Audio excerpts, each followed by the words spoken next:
Hello everyone, this is Rise of the Phoenix, and in this video I will be going over everything that you need to know about commanders in Lord of the Rings Rise to War.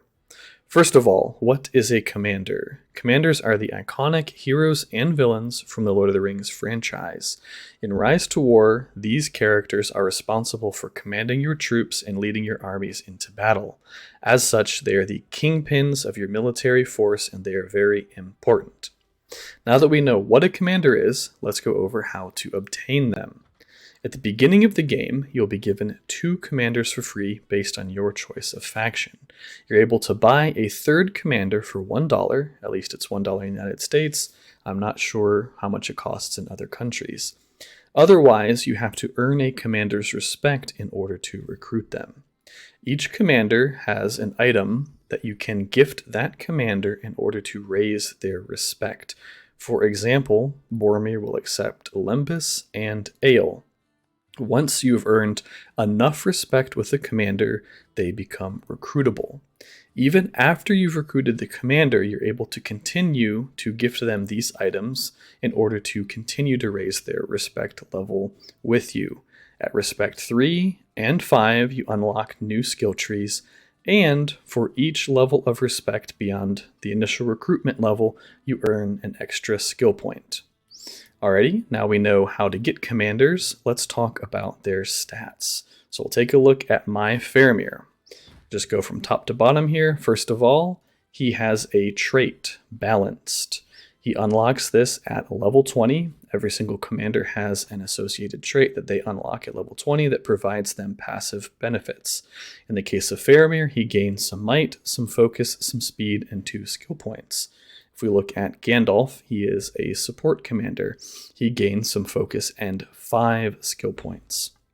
Additionally, your commanders will earn experience as they engage in combat or do mock battles. Once they've earned enough experience, they will increase their level. Every time they level up, they gain a command point and some amount of might, focus, and speed. Additionally, commanders are able to wear equipment.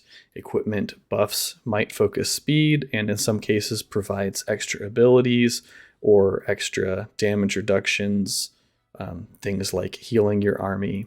There's tons of different modifiers that equipment can have, and I could probably make an entire video just about equipment.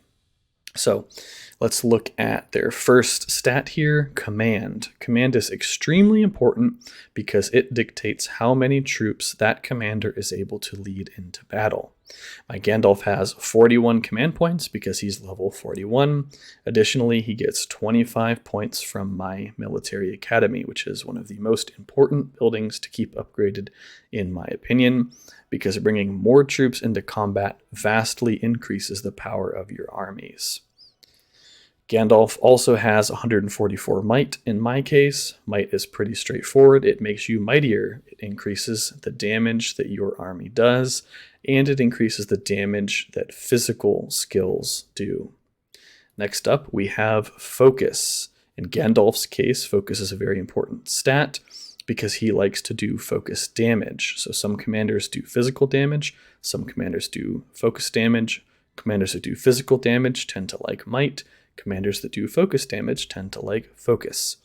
Also, focus reduces the damage that your army takes. Finally, we have speed. Speed increases your army's order in battle and their march speed. And what I mean by order in battle is in each round of combat, units' speeds dictate at which point in that round of combat they get to act.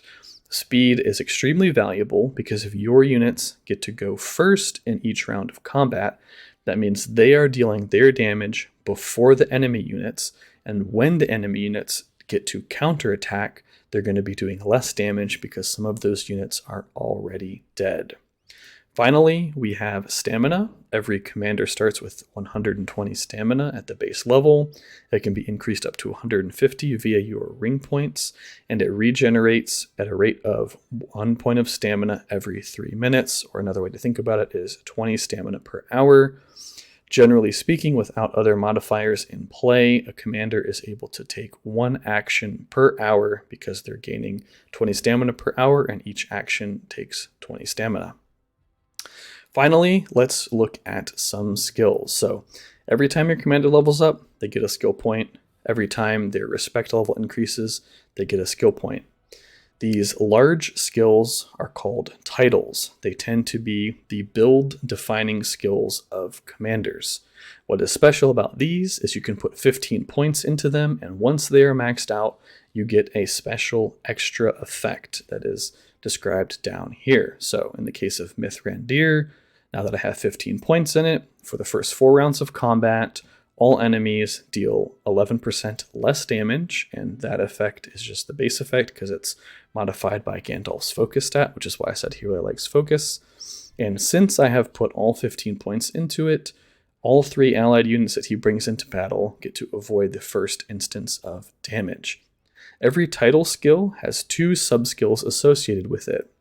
You can put up to 7 points in these. You can only put a number of points into these equal to the amount of points in the title skill divided by 2. Might be more easy to think about that in the way of if you have 4 points in Mithrandir, I could place 2 points in each of these. If I have 6 points in Mithrandir, I get to put 3 points in each of these, etc., etc. These sub-skills tend to be more damage or support based versus the title skills, which are more of a broad type of skill. So for example, Free Peoples, pretty much every unit that I could ever recruit since I'm on the good side is going to take less damage. If we take a look at Faramir's skills, apparently he just leveled up, so that's pretty cool, level 46 now. Faramir, since he is more of a physical-based commander, all of his stuff is going to be based off of might. He has a lot more damage skills than Gandalf has and a lot less support skills. So you'll want to build your commander based around what their strengths are in order to maximize their effectiveness in battle, which will help maximize the strength of your army and help you slay your opponents better. Alright guys, I hope that video taught you some things. I hope you understand a bit more about commanders now in Rise to War. Let me know what you thought in the comments, and if you have any questions, I'll be happy to answer them. Until then, I'll see you in the next one. Bye.